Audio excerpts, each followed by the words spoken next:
શરૂઆત કરી ધંધુકાથી સમાચાર મળી રહ્યા છે।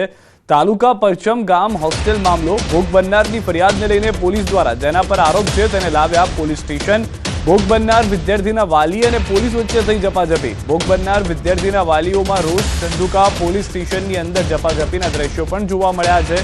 અમદાવાદ ગ્રામ્ય ધંધુકાની એક હોસ્ટેલમાં વિદ્યાર્થી સાથે જાતીય સતામણીનો વિડીયો વાયરલ થયો હતો, જે મામલે ધંધુકા પોલીસે પોક્સો આઈટી એક્ટ અને બીએનએસ કલમ હેઠળ ગુનો નોંધવામાં આવ્યો છે। 9મા ધોરણમાં અભ્યાસ કરતા વિદ્યાર્થીને ધોરણ 11 અને 12માં અભ્યાસ કરતા વિદ્યાર્થીઓ તેના પર જાતીય સતામણી કરી માર માર્યો હતો। 5 જેટલા વિદ્યાર્થીઓ એક વિદ્યાર્થી પર રેગિંગ કરતા હોય તેવું સામે આવ્યું છે। ભોગ બનનાર ધોરણ 9માં અભ્યાસ કરતા બીજી વખત મારામારી રેગિંગ કર્યું છે। આ મામલે જાતીય સતામણી કરનાર અને વિડીયો બનાવનાર સહિત 5 વિદ્યાર્થીઓ સામે કાર્યવાહી કરવામાં આવી છે।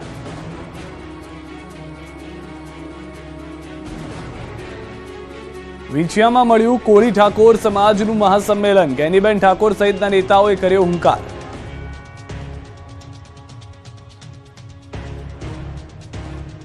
સમસ્ત કોળી સમાજના સંમેલનનું આયોજન કરવામાં આવ્યું। આ સંમેલનના દેશભરમાંથી કોળી અને ઠાકોર સમાજના લોકો એકત્ર થયા।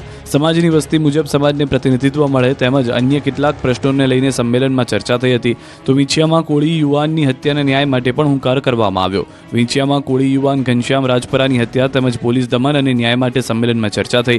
સંમેલનમાં કોળી ઠાકોર સમાજના 92 નિર્દોષ યુવાનો પરના પોલીસ કેસ પરત ખેંચવા, કોળી અને ઠાકોર સમાજના યુવાનોનું આર્થિક શોષણ બંધ કરો, કોળી અને ઠાકોર સમાજની બહેનો દીકરીઓ પર અત્યાચાર બંધ કરો, કોળી અને ઠાકોર સમાજના યુવાનોની હત્યા બંધ થાય, કોળી અને ઠાકોર સમાજને સંપૂર્ણ બંધારણીય હક અધિકાર આપવા સહિતની માંગણીઓ કરી। બીજી તરફ કુંવરજી બાવળિયા સામે વિરોધીઓ દ્વારા સંમેલન બોલાવવામાં આવ્યું હોવાની ચર્ચાએ પણ જોર પકડ્યું છે।